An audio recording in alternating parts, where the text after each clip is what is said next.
Hello and welcome into Running for Coverage, episode 7. I am very excited about this episode, largely because of the voice you just heard a moment ago, Marc Burget, who in my estimation is one of the most impressive athletes I have ever covered. We'll get into his great endurance racing, but more importantly, his preparation, which is just astounding, and how he goes about it. We'll hear from Marc coming up in just a bit. We'll also get a tip about training in the heat from Mike Ryan, the former Jaguar certified athletic trainer. You now can see him on NBC Sports coverage, and a guy we had on the show a couple of weeks ago talking about his experience at the Finish Line Medical Tent at the Boston Marathon, where heat wasn't as much of a factor, but if you're training in Jacksonville this time of year, it certainly is. So we'll hear from Mike. We'll also get a gear review coming up as well. But let's start first with the activities that went on this past week. And there were a couple of events, running events in the area, starting with the Chemo Noir 1 mile. Justin Holstein won the men's with 5:49 in his mile. That's moving pretty good. Out of 546 finishers in this event out at Jacksonville Beach, Jeff Provenzano, 5:57, also went sub 6 minutes. On the women's side, Rosie Scott at 6:28 was the winner, with Brianna Iannarelli coming in second. First Coast Games 5K also went on this past weekend. This is in conjunction with the YMCA. A lot of groups that were corporate teams were involved in this, but it was a junior to be at Tocoi Creek High School, Jack Reich, who ran 18:35 in the 5K to win. Mark Gannon from Deutsche Bank also in sub 20, 19:48. On the women's side, Monica Bolanos Boudreau from Florida Blue was first, and Elena Schrader from Florida Blue was second. 22:23 the winning time, 25:16 the second place time. But listen, the other thing I would say about this is that on the women's side, it was all about the veterans getting it done. I don't have ages, but we do have age groups. Monica's age group is the 50 to 59-year-old women, and Elena's 60 to 69. So let's hear it for the runners with a little bit of mileage on the tread, getting it done at the First Coast Games 5K. Coming up this week, on Friday, the SUP Bridge, the Shared Youth Use Pathway, way easier to call it the SUP. It's that pathway that goes over next to the Fuller Warren Bridge, the new one. There's a Bridge the Gap 5K and 1 mile. That should be a fun one. We've also heard that this week the High School 912 group, headed by Alan Verlander, they're partnering with Clay County and the Clay County Jacksonville Athletic Club, both announcing the inaugural cross-country invitational. That's September the 9th, 2023. Stay tuned for more details on that. I'll tell you that the event's going to include a community 1K fun run, a 3K, and a 5K. That's kind of an unusual combination of distances. That's kind of cool to see. A little bit of a change-up. That'll be at the Clay County Fairgrounds down in Green Cove Springs. And you can register to run in that event if you want to visit the Jacksonville Athletic Club website. We've put a link to that on our newsletter, which we will remind you to subscribe to. Best way to do that, either to find me on Twitter at Cole Pepper, or you can also check out the link in the show notes here on the podcast. All right, that's what we have this past week and what we have coming up. Coming up straight ahead, my conversation with Marc Burget. The guy is just a machine. We'll hear from Marc coming up in just a bit.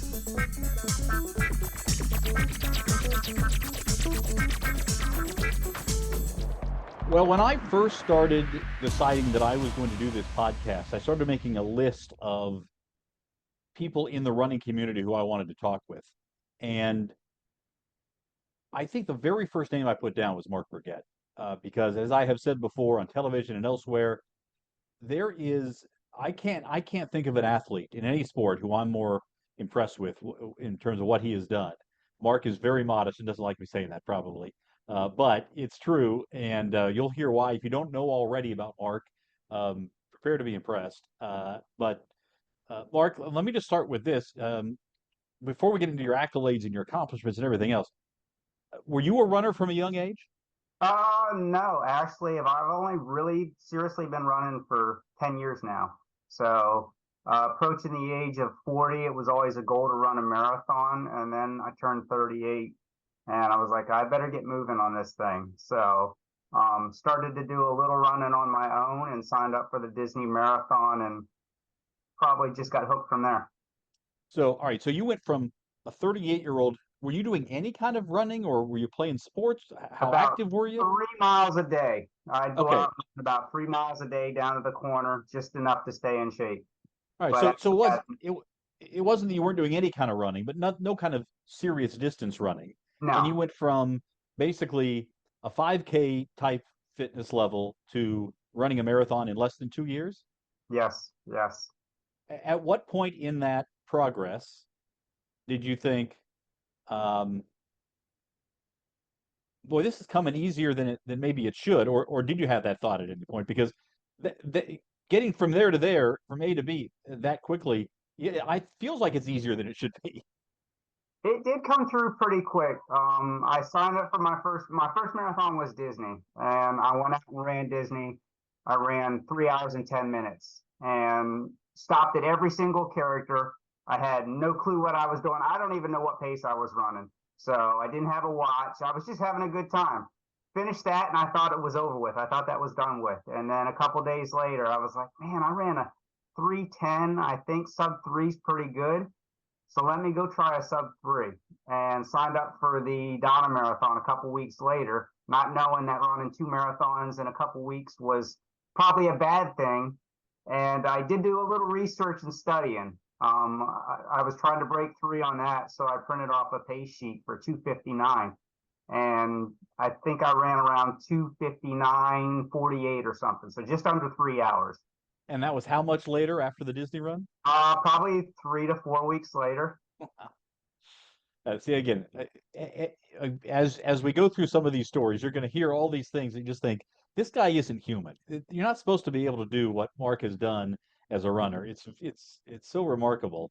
And you mentioned the Donna, and I know that has been such a very big, important part of your running career for a number of reasons. Was that first Donna um, uh, did it have that significance at that point? No, not at all. It was just another race. That was in 2000, I believe it was 13 that I ran that, and it was just another local race that I signed up for. And I think I ran a half marathon after that. It was just a race. And it's not till 2016 when my wife was diagnosed with breast cancer that it actually took on a bigger meaning than just a Yeah, race. and we can say that your wife's doing great now. I know that one of the things that I was always so impressed by, because I met you, I think probably around 2016 or 17, and at some point after that, I saw your Strava info or something about the training you were doing, and I couldn't believe that you were doing marathon training by running laps around your block. Uh, why were you doing that, and how boring is that? It was the main reason I started is when my wife got sick. She had a bad accident in the house.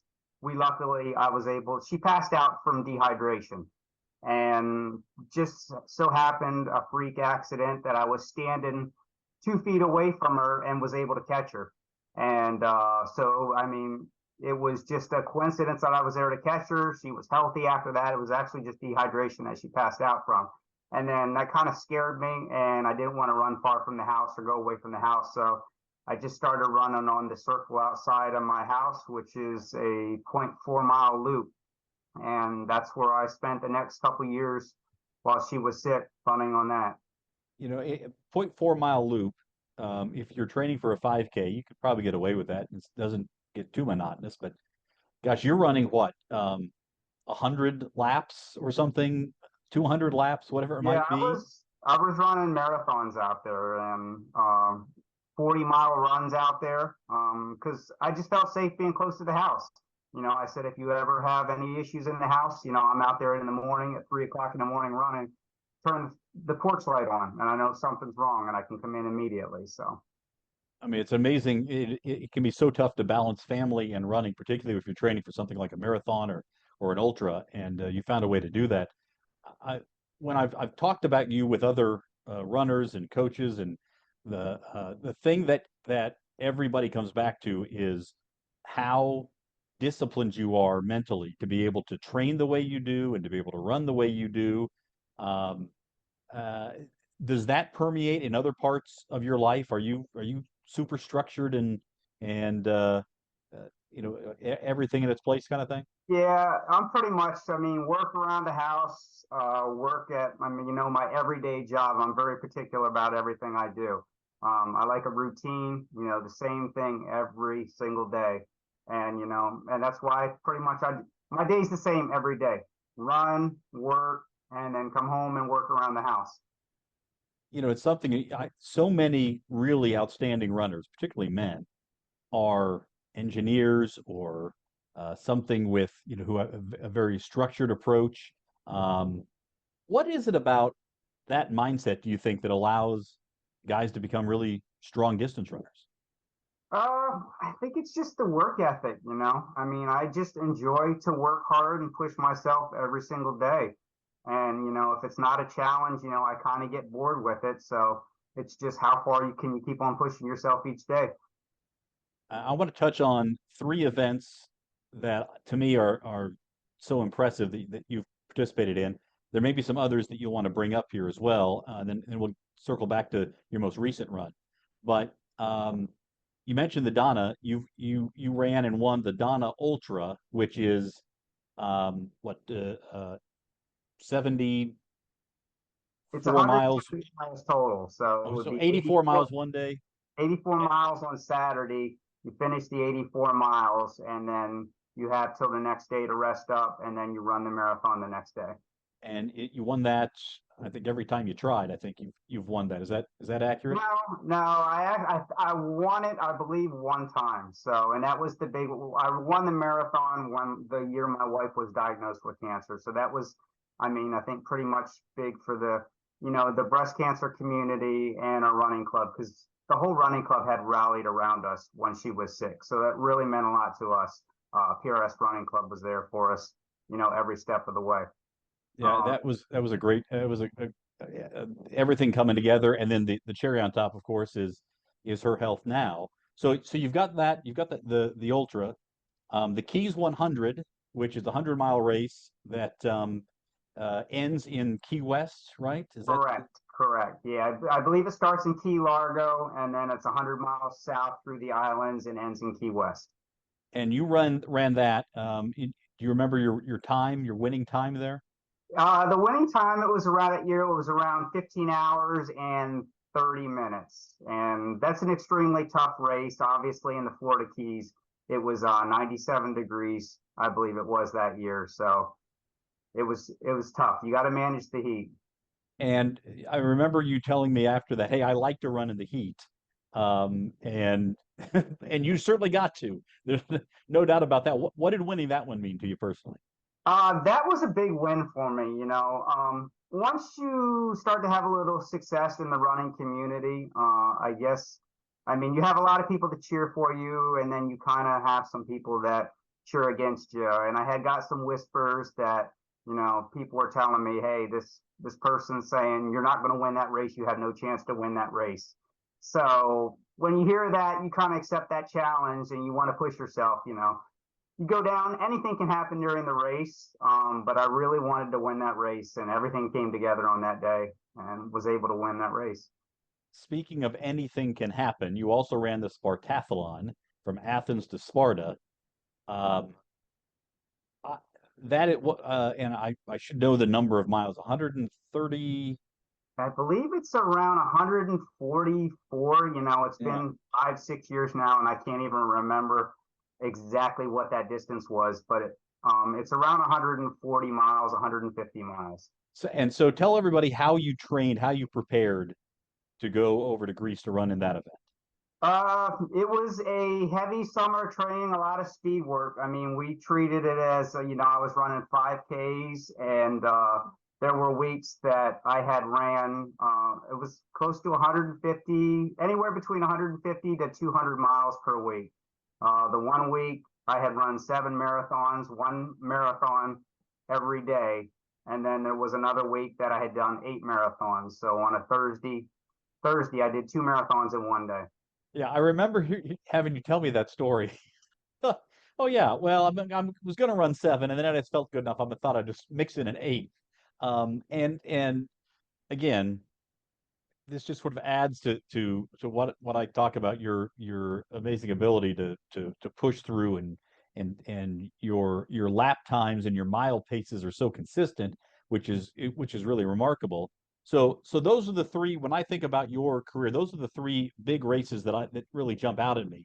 Has there been another race or other races that you would put there on your Mount Rushmore of favorite races or best accomplishments? No, I think those are the three main ones. Actually, I just ran a race this past weekend, the Miami 50-50. And that's actually probably one of my favorite races now because it was such a different concept. It was 50 miles through the streets of Miami. Uh, you did not have any direction arrows out there. They gave you a card, and about every 10 miles, you would get a card with your directions on it, had to navigate yourself through the streets. It's also the 50-50, so 50 miles, but they call it the 50-50 because you run with a partner. So 50-50, you have to stay with your partner. If one partner doesn't finish, the whole team doesn't finish. So it's a real challenge to manage, the navigation and then also manage, your partner and make sure that you don't put each other in a bad position. And who'd you run with? I ran with one of my buddies that lives in Miami, so that was actually he took care of all the navigation. Ramon Palamu. Been friends with him for a couple years. I met up with him at a ultra marathon, and we've started to do some races together. So 50-50, this concept where the motivation is there. You're used to running these ultra marathons, and the motivation has to come from within. Did that change your mentality at all as you're, getting to 20 and 30 and 40 and 50 miles? No, I really enjoyed that race because we had to stay together. We were checking on each other the whole race. Communication with our heart rate the whole time to make sure that one person wasn't getting too high than the other. We ran that with the Galloway Run Walk, which really kept our heart rates under control. So we ran the whole 50 miles, and my average heart rate was 128 over the whole 50 miles, and his was 133 over the whole 50 miles. So, we were very close in heart rate. So, we did a good job managing each other. In the month of June in Miami. That's Yes. you Yeah, do like to run in the heat. I do. I do. The hotter the race, the better. It's kind of my theory that, everybody's going to struggle and you just got to be a little tougher than, the people out there and you're going to be more successful. So tell me about um, the Galloway. That's something that you've used in a lot of ultras and long races and so forth. Are do you Galloway everything over a certain distance, or you kind It, of decide? it just depends on the race, and what kind of approach I have for that race. The Galloway method, it's a run walk, and there's really no set, timing to it. You can do a 2-minute run, 30-second walk. We did a 4-minute run and a 40-second walk for that 50 miles. Um, and it's just enough, you're running for 4 minutes. Our heart rate got up to 145 at times. And just that 40-second walk break, I was able to have my heart rate drop down into the 120s again. So that's why we averaged such a low heart rate, 128, because it was dropping every 4 minutes. And it really preserves your body throughout the entire race. And I was just looking back at your social media posts about this. 8 hours and 34 minutes for your time between the two. And so you basically ran two, back-to-back marathons, basically a double Yeah. marathon Yeah. in essence here. Um, and it's a new course record and broke the old course record by more than an hour. How often, when you go out to run, do you know the course record on some of these long races? Are you Yeah. thinking that matters to me? I always know what the course record is. So I'm trying to take the approach of not worry about the course record and just, go have fun. And yes, I do want to compete. Yeah, I want to win the race. So, and we weren't really going after the course record on that day. It would just happen that we just really had a good day. And, we realized halfway through, yeah, we know what the course record is, that we can probably get this. A sheepish little grin from Marc Burget on that. Again, as competitive as you are, um, unlike how many 50-50 kind of races are you running? Most of the time you're running for yourself, by yourself. How do you stay motivated on a day when you know you're not at your best, when your expectations maybe fall short of your performance? It's always the challenge of just pushing yourself. You know, how far can you push yourself? I mean, I like to push myself really hard, just to see where I can go into that. I guess you want to call it the pain cave. How far you can push yourself through the pain. I like this when I start to experience pain. I like to think about it because anybody can be out there running through the pain and you can stop it at any point. You can just stop your race and it's all over with. But it's how far can you push yourself through the pain and the hurt to keep going.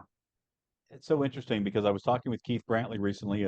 We played the clip on the podcast a couple of weeks ago about either associating or disassociating from the struggle as you're going in order to try to get through it.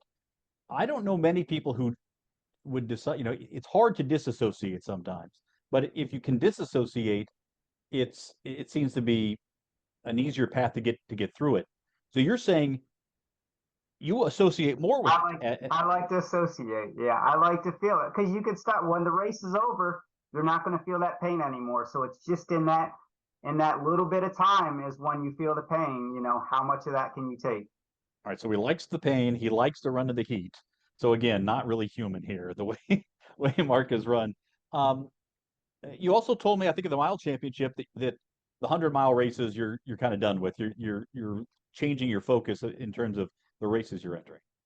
I thought that's what it was going to be, Okay. and then you have a little bit of success and you start to get the itch again. Um, Yeah, I do want to do more 100-mile races. I just need to be careful with some health issues that I had. I just can't put myself in a bad position. So it's just being smart on the race course. And I think if I race a little bit smarter, not worry about the course records and, go out and maybe enjoy it a little bit more. Because that's something I think when I run a race, there's not too many races that I have actually enjoyed. I do a lot of pacing for the Galloway and the Disney races, and I really enjoy that. Because I'm not pushing myself to the limit the whole time. And it's fun to do that once in a while. With the Miami 50/50, I didn't have to push myself so hard, and I really had a lot of fun doing that. So I think it's just managing the race a little bit better and approaching it a little bit different. And maybe I'll enjoy it. I think that I kind of burnt myself there for a while, running so many races like that. You just get tired. So I did take a break the last couple of years from the 100-mile races, and you know, I think I am feeling a little bit. Not going to rush it. I don't have one picked out, but I do have a little bit of itch, and we're thinking about doing another one. All right, so we'll keep an eye out on that. Again, we know he's competitive. Uh, the, as you're in your 40s now, um, and don't seem to be slowing down too very much here, obviously. Do you consider changing a focus in terms of one year deciding I want to try to dominate this particular distance in the city or the state? I've always wondered about if you just put your focus on the river run, what you could do if you just decided you wanted to be the best 15K-er you possibly could be. I don't know if that'll ever happen, but um, does that ever enter your mind? Um, Not really. I mean, we're actually this year we're focusing on the marathon, so we're really going to push this hard this summer and try to run a PR for a marathon. I haven't PR'd in a marathon since 2015, so it's been quite some time. I think I'm close to that, so I think that's what we're going to shoot for is try to run a PR in a marathon. And what is your marathon PR right now? It's 2:35:34, I believe it is, somewhere around there. Okay. And do you have a race where you'd like to do that? Have you looked at the race calendar? Obviously, you've Boston qualified and have some of those options, but do you look at some other races? I'm actually not a big traveler. I absolutely hate to travel to races. So pretty much most of my races are always here in Florida. So I think we pretty much picked the Space Coast Marathon Thanksgiving weekend that we're gonna race that. So that's what we're working at. All right, we'll keep a close eye on how things play out there. Marc Burget's our guest. I do have some lightning round questions for you here, so let me fire off a couple of fast Okay. ones for you and give me a you know fairly short answer. You can expound on a little bit if you want. What is the dream race for you? If a race you haven't run, what is the race you'd love to run while you're at your peak? Man, I would say probably it would have to be one of the major marathons. I think probably Tokyo. That one would really Tokyo would really make my day, or probably New York City. I think probably New York City is more realistic for me to do with a little bit less traveling. So between those two, I say Tokyo, New York would be one of the ones I would want to do. What is your pre-race routine? What do you do in the, let's say, an hour before the start of a race that gets you ready? Pretty much, I'm really laid back now. So pretty much my only pre-race routine is coffee. I drink a lot of coffee and I need coffee every day. So going into a race, I got to make sure I have coffee. Is it iced coffee or is it hot? No, it's hot coffee. Yeah, I it's hot assumed you'd coffee say though. that. It's been a remarkable run, and we'll continue to follow you for sure, Mark. Thanks so much for joining us here on Running for Coverage, and stay healthy out there. Thank you. I appreciate it.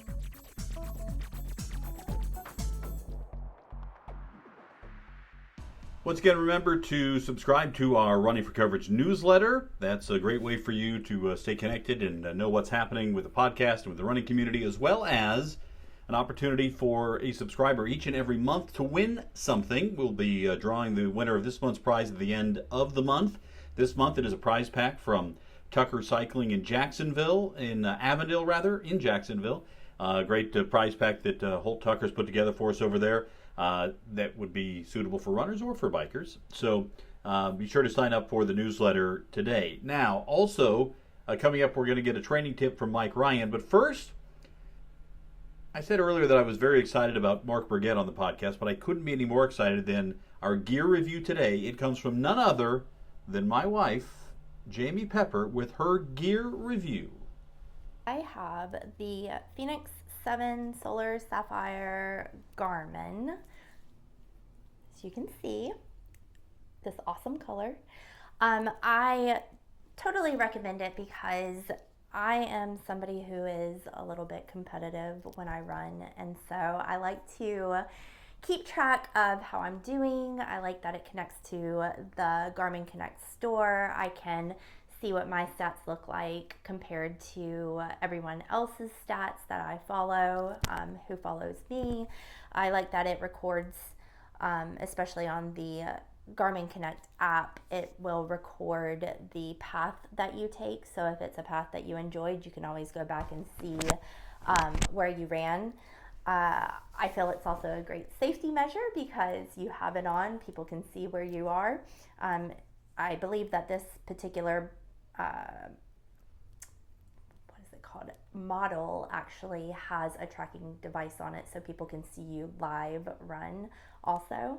I did have other running watches, other types of Garmin's, and I didn't like them as much, mostly because I don't want to have to push a bunch of buttons while I'm running.